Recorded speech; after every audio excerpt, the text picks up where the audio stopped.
Hello and welcome to the Pauper Cube, your source for everything about Pauper Cube. Today I want to talk about when a card is considered a common. So this sounds like an easy question, but actually it isn't, especially if you make a paper Pauper Cube. So the original definition of a Pauper card or common card is if it was released in Magic Online as a common, then it is considered a common. So, and it doesn't matter if it is reprinted in another rarity or if it is later printed in another rarity or before printed in another rarity.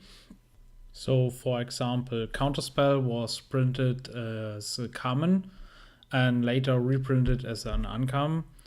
So, it's still considered a common. And now how it affects your Pauper Cube. So the problem is there are commons that are only online commons or cards that are only online commons, and you have to decide if you want to include that in your cube. So if you have an online cube, you can of course include them, but if you have a paper cube, you really have to think about it if you want to include some of those cards. For example, there's Battle Screech, which is a really powerful card, which impacts your cube if you put it in there. And or Arrogant Worm and Circular Logic, they might help you establish an archetype you really want to include, like Madness, but you have to think about the power. I personally don't include those cards because I like the black symbol on my commons, my Pauper cube, and if they don't have a black symbol, I don't cube them. So, and of course there's the other way around. There are cards that are only printed common on paper, like Hymn to Turok or Sinkhole or Goblin Grenade. Yes, Sinkhole was a common. So you have to think about it if you want to put those in the cube. I don't have problems with putting those into my cube, but maybe you have. I don't know. Yeah, it's definitely something you have to think about.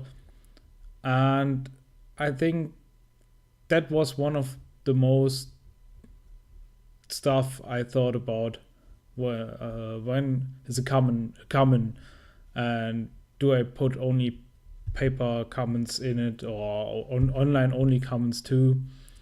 So, and the last point is there back in the days of old Magic, Alpha, Beta, and the Dark and Legends, cards were printed differently than they are today.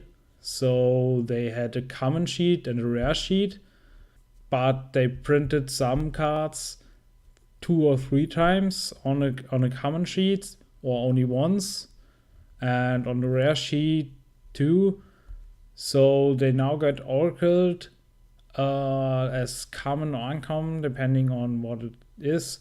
So for example, there are C2 commons and C3 commons and C1 commons, and the number tells us how often it was on the sheet. So a C3 common was 3 times on a common sheet, while a C1 common was only once. The C1 commons are mostly oracled as an uncommon today, but some people say it's printed on a common sheet, so why shouldn't I put it in my Pauper cube?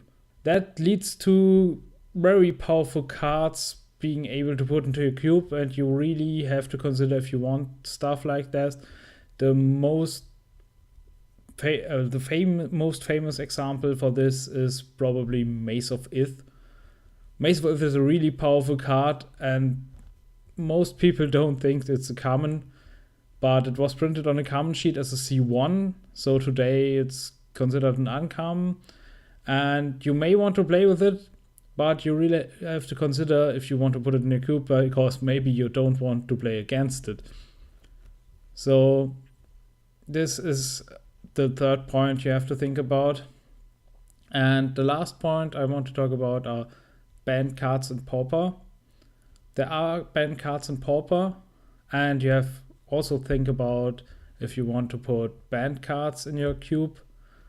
I don't think it is a problem to put them in there because they are banned in a constructed format, and most cards that are broken and constructed aren't that good in a limited format. But it's something you might consider. So this was everything I wanted to tell you. Think about it when designing your cube or editing your cube. And I hope you like it and found it useful. And see you next episode.